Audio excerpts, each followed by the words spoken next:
Voilà plusieurs jours qu'on nous dit qu'il y a un pic de pollution. Eh bien oui, oui, c'est un pic. Mais il ne faudrait pas que ça masque l'état moyen ordinaire, qui est calamiteux. Et autrefois, on pensait que c'était une affaire qui concernait les centres-villes, des grandes cités. Cette fois-ci, vous avez tous bien compris, les gens. 47 millions de Français ont été exposés à ces pics de pollution. Ça veut dire que le problème a pris une ampleur que nous n'avions jamais connue dans le passé, avec toutes les conséquences que ça implique. Et la première de ces conséquences, c'est la santé des personnes. Et en même temps que c'est la santé des personnes, le problème, ça va poser le problème des soins. Donc ça va poser le problème de la sécurité sociale. Donc ça va poser le problème de savoir si vous serez soigné ou pas. Parce que la pollution et les pics de pollution, respirer toute cette saleté, ça a provoqué 48 000 morts. Mais comprenez-moi bien, c'est pas quelqu'un qui se lève un matin et qui dit « j'arrive plus à respirer », ça existe. Mais c'est pas comme ça que ça se passe. C'est que vivre dans une telle ambiance atmosphérique dégrade vos capacités de résister à différentes agressions microbiennes et autres.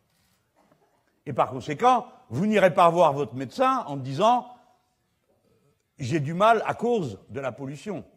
Mais ça aura déclenché en vous des problèmes cardiovasculaires, ça aura déclenché en vous un cancer, etc., etc. Évidemment, alors, pour faire des réunions politiques pour annoncer des catastrophes, on me dit c'est pas une bonne idée. Ben, peut-être bien, mais en attendant, elle est là. Et nous, on ne doit pas se contenter de dire on n'en parlera pas, on verra ça une autre fois. Non, c'est maintenant qu'on va le voir. Parce que c'est maintenant qu'il faut prendre les décisions. On a assez traîné et lambiné pour prendre les décisions dont on a besoin qu'elles soient prises sur ces sujets. Et d'abord, la première, ça consiste à se demander s'il y a des gens qui ont toute leur tête.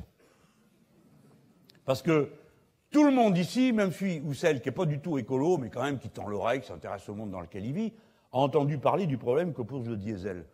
Alors, il ne s'agit pas de montrer du doigt les gens qui ont du diesel, ils ont acheté des voitures à diesel parce que ça coûtait moins cher. Pas parce qu'ils avaient envie d'empoisonner les autres, ce n'était pas leur sujet.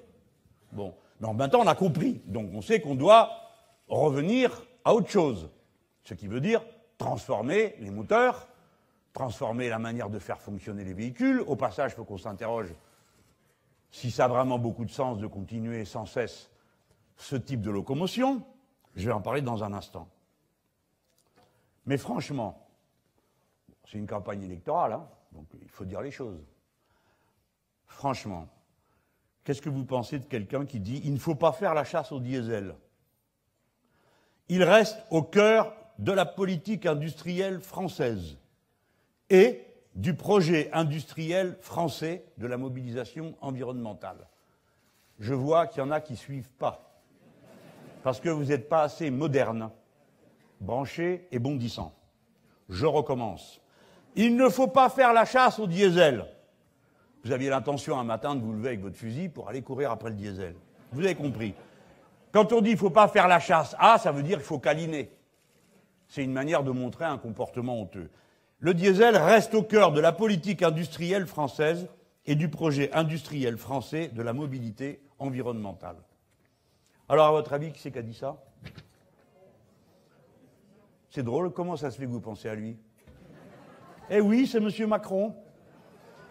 Eh bien, bonne respiration si vous voulez. Mais vous pourrez dire aux gens, quand cette question sera posée, voilà la réponse qu'il y apporte. Ce n'est donc pas une question personnelle.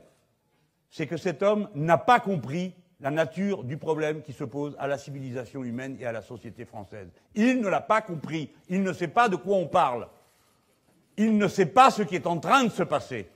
Il est très dangereux de se confier à des gens qui n'ont pas une conscience de la réalité. C'est très dangereux. Surtout quand il s'agit de quelqu'un qui a des pouvoirs aussi considérables que le monarque dans la Ve République.